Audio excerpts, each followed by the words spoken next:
Welcome back to my channel! Finally, after months of planning, tuloy na ang Bali trip ko. Actually, dapat Mount Rinjani climb sana to. Yun talaga ang original plan. Pero na-realize ko, hindi pala ako ready. Wala akong training at di rin ako physically prepared. So instead of forcing myself, I converted this trip into something lighter. A healing and a tour journey. Kasi minsan hindi lang adventure ang kailangan natin kundi pahinga rin. Ayan, nandito na ako sa NAIA Terminal 3. Medyo maaga ako nag-check-in kasi ayoko ng rush. Mahaba din ng pila sa immigration pero smooth naman lahat. Excited na ako sa spiritual journey ko sa Bali, Indonesia. Sa totoo lang, matagal ko na itong gustong gawin. Time for healing, self-reflection, and recharge my energy. 4 hours later. Paglapag namin sa Bali Airport, ayun na, may sumundo na kagad sa amin. Smooth na smooth kasi private service na yung kinuha ko. If ever pupunta kayo sa Bali, highly recommended ko talaga na mag-private tour. Mas convenient, hindi ka naghahabol sa oras at relax lahat ng biyahe. Isa pa, importante rin na driver nyo is marunong mag-English. Hindi kasi second language nila dito sa Indonesia ang English. Kaya malaking tulong kapag marunong mag-communicate yung guide mo. Pero syempre, let's always be respectful sa locals ha. Iba ang culture nila. So always smile and be kind. Dumating kami sa hotel mga 2 a.m. na. Medyo pagod pero sobrang saya kasi finally nasa Bali, Indonesia na kami. Dito kami nagstay sa Kamandani Hotel sa Ubud. 3 nights ang booking ko dito. Maganda dito kasi tahimik, may pool at walking distance sa mga popular tourist spots. Breakfast included at ang sarap ng coffee nila. Iba talaga ang lasa ng Balinese brew. So, eto na pala si Sir Arya.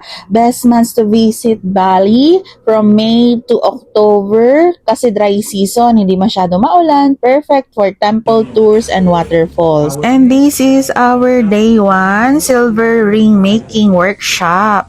Ang galing kasi ikaw mismo gagawa ng ring mo from scratch. Tuturuan ka nila step by step and sobrang patient na mga locals. Around 1,500 Indonesian rupiah lang. Tapos, pwede mong i-customize yung design. Ayan, ang saya na experience kasi hands-on talaga. Parang art therapy, mga mi. Nakaka-relax gumawa kahit di ako expert ha. Hindi ko nga pinakita yung ginawa ko kasi di perfect. Pero ang importante, may effort. At least may souvenir ako na ako mismo ang gumawa.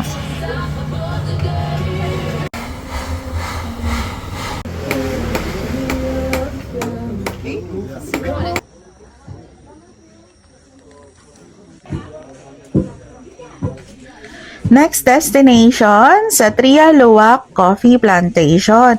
Dito mo makikita paano ginagawa ang sikat na Siwet Coffee or Luwak Coffee. Isa ito sa pinaka-rare na kape sa mundo. May tour sila explaining the process. Meron silang 12 to 15 flavors, ginger, ginseng, vanilla, chocolate at syempre yung original Luwak Coffee. Favorite ko yung coconut coffee. May store din sila kung gusto mong bumili ng pasalubong. Ang dami kong binili actually kasi mura and authentic pa. At next up, lunch time. Kumain kami dito sa Teas Cafe sa Gianyar and grabe, sobrang dami rin ng tao. And mahaba rin ang pila, so naghintay pa talaga kami bago makakain. Marami kasing turista sa area ng Kretsa that day, pero sabi ng aming guide na si Sir Arya, dito na lang daw kami muna kasi mas mabilis daw eventually. At least di masyadong crowded kapag nakaupo ka na. Worth it naman ang paghihintay kasi ang ganda ng ambience, may overlooking view ng rice terraces. Tapos may infinity pool ka pa dyan sa gilid. And kung gusto mo mag-chill habang nag-aantay ng order, perfecto for relaxation after a long drive. Of course, dahil sa Indonesia ka, umorder kami ng authentic Indonesian food, chicken satay at syempre may beer and cocktail. cocktails. Ang sarap ng food at ang view just completes the whole Bali vibe. Sulit talaga siya ha. After lunch, next stop is Tamandedari. Ang laki ng place and known siya for their goddess statues. Ang ganda sana ng sunset view kasi yun yung original plan namin. Ang sunset view dito sa Tamandedari. Pero medyo makulimlim that day kaya nag-cocktails na lang kami habang nag-aantay. Syempre nag-picture and nag-take ng some videos na rin. Ang chill lang, perfect spot to rest and appreciate the art and nature. After a long day of exploring Ubud, our last stop for the night, Merlin's Restaurant. Ang maganda pa dito, just 2 minutes walk lang siya from Kamandani Hotel kung saan ako nakastay. So perfect, 'di ba? Hindi na kailangan mag-service, literal lakad lang papunta. Kaya after a whole day of touring, sakto to unwind and enjoy dinner nearby. Pagpasok pa lang sa Merlin's, mararamdaman mo agad yung mystical energy ng lugar. Dim lights, candles, crystals, and tarot cards on every table. Parang pumasok ka sa isang enchanted world. May mga hanging plants, ambient music, at aroma ng incense na nakaka-relax. The whole vibes feels spiritual yet cozy. Very Ubud talaga. Hindi lang basta dinner ang experience dito, may ritual pa bago kumain. Una, bibigyan ka ng chance mag-wish gamit ang crystal ball. Habang nakapikit ka, iisipin mo lang kung anong desire mo sa puso mo. Sabi ng staff, just let your energy flow through your intention. Ang ganda ng concept kasi mararamdaman mo talaga yung peace and grounding habang ginagawa mo siya. Tapos, pwede ka rin magpa-card reading. Ito yung part na super unique. The cards will decide kung anong food ang bagay sa'yo that night. Depende sa energy mo. So ako, syempre, game agad. The server shuffled the deck and each card drawn corresponds to a dish on the menu. Parang guided by intuition yung dinner mo. Yung lumabas na cards sa amin, halos lahat ng dish na nirecommend, favorites talaga namin. Parang destiny. May nagsabing card for earthy flavors, kaya lumabas grilled dish. Isa naman for emotions, kaya dessert with chocolates.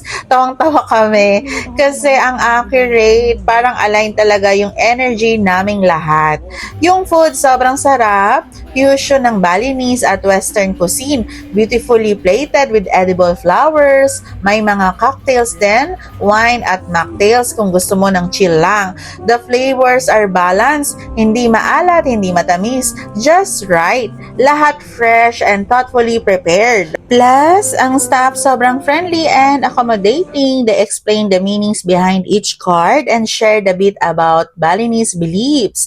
Ramdam mo na hindi lang sila nagsuserve ng pagkain, kundi nag-aalok din ng experience. Something spiritual and meaningful. Pagkatapos ng meal, may pa-surprise pa. Binigyan kami ng fresh roses after dinner. Simple pero sobrang nakakatuwa. Para bang reminder to love yourself and appreciate your journey. Yung moment na yun, tahimik lang kami, pero parang lahat kami nakangiti at grateful sa buong araw. Merlin's Restaurant isn't just a dining place. It's a soul experience. You eat, you reflect, and you connect with your inner peace. At dahil walking distance lang siya sa hotel, sakto pang night stroll pabalik. Ang lamig ng hangin, tahimik ang kalsada, at parang ang gaan-gaan ng feeling after such a magical dinner. Perfect way to end day 1, full of adventure, laughter, and touch of magic. Ubud truly has a special energy that calms the mind and recharges the heart.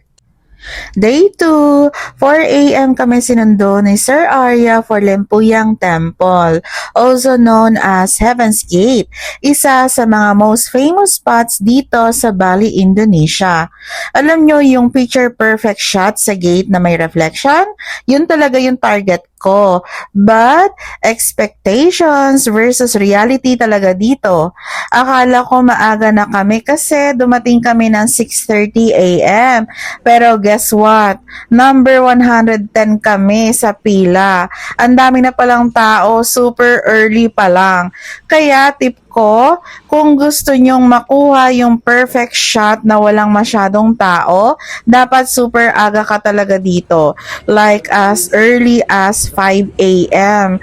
Kasi once mag-sunrise na, dagsa na agad yung mga turista. Yung waiting time namin umabot ng 4 hours. Pero worth it naman kasi ang ganda talaga ng view.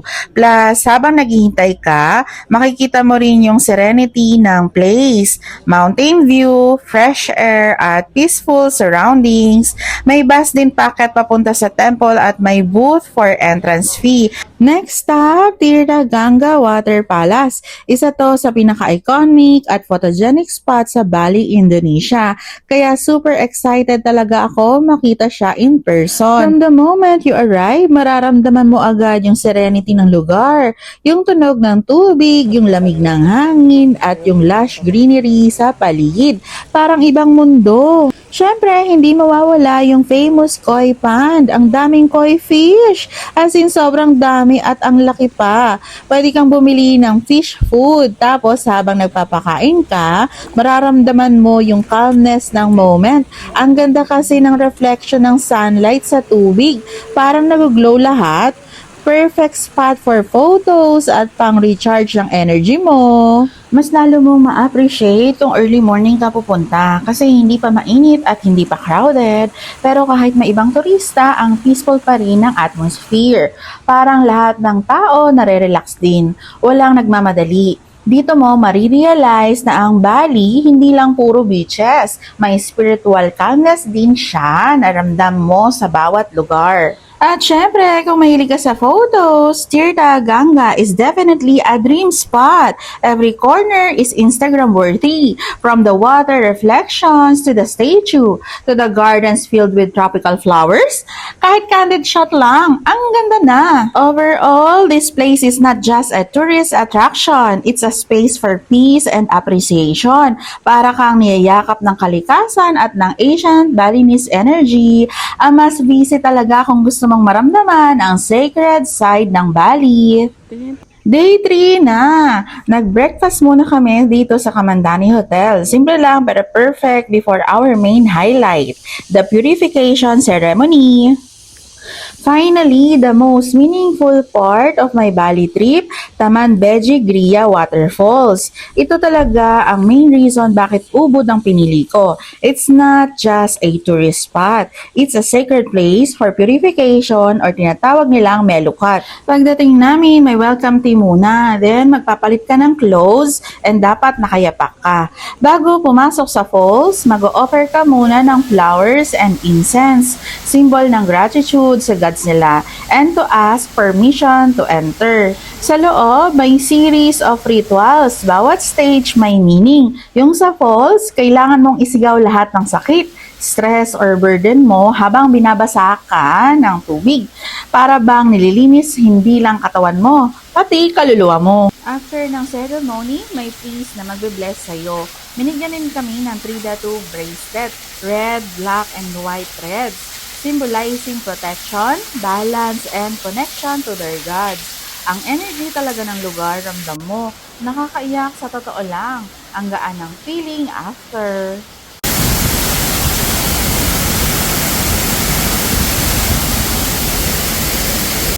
After purification, diretso kami sa Sayan House for dinner. Supposed to be for sunset view sana, pero na-late kami dahil matagal pala ang Beji Gria ceremony kasi may healing pa kami.